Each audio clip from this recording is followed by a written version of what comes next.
सपा ने सुधाकर सिंह के बेटे सुजीत सिंह को बनाया प्रत्याशी। मऊ में सवर्ण वोट पर बड़ा दांव। सियासत में कोई चाल छोटी नहीं होती और जब 2027 का चुनाव हो तो हर एक टिकट अपने आप में एक बड़ा संदेश होता है। नमस्कार, आप देख रहे हैं हिंदुस्तान की बात। मैं हूं आपके साथ रमन।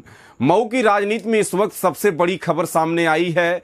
बहुजन समाज पार्टी के बाद अब समाजवादी पार्टी ने भी अपना सियासी पत्ता खोल दिया है।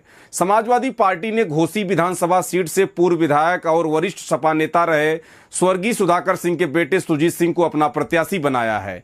सवाल सिर्फ इतना नहीं कि सुजीत सिंह को टिकट क्यों मिला, बल्कि बड़ा सवाल यह है कि क्या समाजवादी पार्टी ने सुजीत सिंह के जरिए सवर्ण मतदाताओं को साधने का दांव चला है, क्योंकि मऊ में पिछले कुछ समय से सियासी समीकरण तेजी से बदलते दिखाई दे रहे हैं। बसपा के बाद सपा का सवर्ण कार्ड 2027 विधानसभा चुनाव को लेकर राजनीतिक दलों ने अभी से अपनी बिसात बिछानी शुरू कर दी है।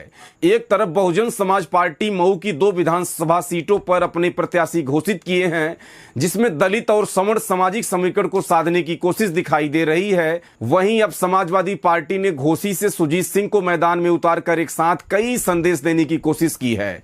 पहला, पूर्व विधायक सुधाकर सिंह की राजनीतिक विरासत का फायदा। दूसरा, उनसे जुड़े लोगों और समर्थकों की सहानुभूति अपने साथ जोड़ना। और तीसरा, सवर्ण समाज के बीच अपनी पकड़ को मजबूत करने की कोशिश।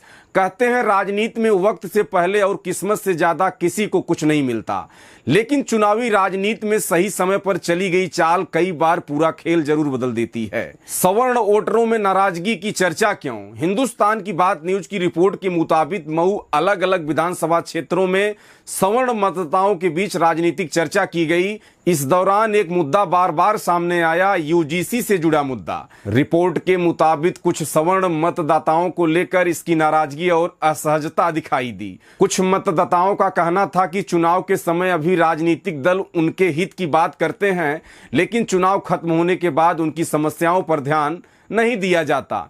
यानी जो मतदाता लंबे समय से किसी दल के साथ खड़े दिखाई देते हैं, उनके बीच अब विकल्प को लेकर चर्चा शुरू हो गई है। और यही बात राजनीतिक दलों के लिए सबसे बड़े संकेत हैं, क्योंकि चुनाव में अक्सर कहा जाता है एक वोट से सरकार बनती है और एक वोट से सरकार गिनती भी है। मऊ में सवर्ण मतदाता क्यों अहम है? मऊ की राजनीति को समझने के लिए यहाँ सामाजिक समीकरण को समझना जरूरी है। घोसी लोकसभा क्षेत्र में आने वाले विधानसभा सीटों में अलग अलग जातीय और सामाजिक समूहों की अपनी भूमिका है। मऊ की राजनीति में लंबे समय से सवर्ण मतदाताओं के प्रभाव की चर्चा हो रहा है। खासकर भूमिहार समाज का यहाँ राजनीतिक इतिहास काफी मजबूत माना जाता है।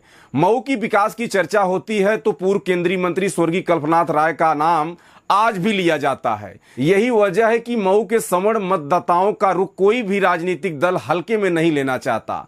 और अब अगर इस वोट बैंक में किसी तरह का बिखराव होता है तो उसका असर आने वाले विधानसभा चुनाव में दिखाई दे सकता है। भाजपा के लिए क्यों बढ़ सकती है चुनौती? अब सबसे बड़ा सवाल भाजपा को लेकर भाजपा के पारंपरिक समर्थक माने जाने वाले सवर्ण मतदाताओं का अगर वास्तव में नाराजगी है तो समाजवादी पार्टी और बसपा दोनों के लिए एक एक अवसर बन सकता है। बसपा पहले ही अपने प्रत्याशियों के जरिए सामाजिक समीकरण साधने की कोशिश कर चुकी है और अब सपा ने सुजीत सिंह को घोसी से मैदान में उतार दिया है। यानी एक तरफ पीडीए की राजनीति, दूसरी तरफ सवर्ण समाज में सेध की कोशिश और साथ में पूर्व विधायक सुधाकर सिंह की राजनीतिक विरासत। तीनों को एक साथ जोड़कर देखें तो सपा का यह फैसला काफी रणनीतिक समझ में आता है। लेकिन राजनीति में सिर्फ टिकट देने से चुनाव नहीं जीता जाता।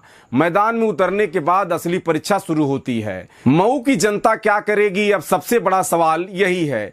क्या सवर्ण मतदाता इस बार अपना रुख बदलेंगे? क्या भाजपा से नाराजगी की चर्चाएं वोट में बदलेंगी? क्या समाजवादी पार्टी सुजीत सिंह के जरिए सवर्ण मतदाताओं के बीच अपनी पकड़ मजबूत कर पाएगी? क्या बसपा का दलित सवर्ण समीकरण जमीन पर काम करेगा? और सबसे बड़ा सवाल, क्या 2027 में मऊ की जनता जातीय और सामाजिक समीकरणों से ऊपर उठकर प्रत्याशी के चेहरे पर स्थानीय मुद्दों पर वोट करेगी? क्योंकि मऊ की राजनीति का इतिहास बताता है कि यहाँ हर बार कहानी एक जैसी नहीं रही है। कई बार बड़े राजनीतिक माहौल के बावजूद स्थानीय प्रत्याशी और स्थानीय समीकरण भारी पड़े हैं। इसलिए 2027 के चुनाव में मऊ की हर सीट पर मुकाबला दिलचस्प होने की उम्मीद है। अंतिम बात यह है तो फिलहाल तस्वीर इतनी साफ है कि बसपा के बाद सपा ने भी मऊ में अपना सियासी दांव चल दिया है। घोसी से सुजीत सिंह को प्रत्याशी बनाकर समाजवादी पार्टी ने एक तीर से कई निशाना साधने की कोशिश की है। अब निगाहें भाजपा के अगले कदम पर है। कौन उम्मीदवार मैदान में आएगा, किस सामाजिक समीकरण को साधा जाएगा और सबसे अहम, क्या सवर्ण मतदाताओं का रुख 2027 चुनावी नतीजों की दिशा बदल सकता है? इसका जवाब अभी भविष्य के गर्भ में है, लेकिन एक बात तय है, चुनाव की बिसात अभी से बिछी है, मोहरे चलना शुरू हुए हैं, असली मुलाकात अभी बाकी है। आपको क्या लगता है, क्या सपा का सुजीत सिंह को मैदान में उतारना मास्टर स्ट्रोक है या फिर मऊ की जनता इस बार प्रत्याशी और स्थानीय मुद्दों को देखकर अपना फैसला करेगी? अपनी राय कमेंट में जरूर बताएं। मैं हूं आपका दोस्त रमन। देखते रहें हिंदुस्तान की बात। खबर अच्छी लगी हो तो वीडियो को लाइक शेयर जरूर करें और चैनल को सब्सक्राइब करना ना भूलें। जय हिंद, नमस्कार।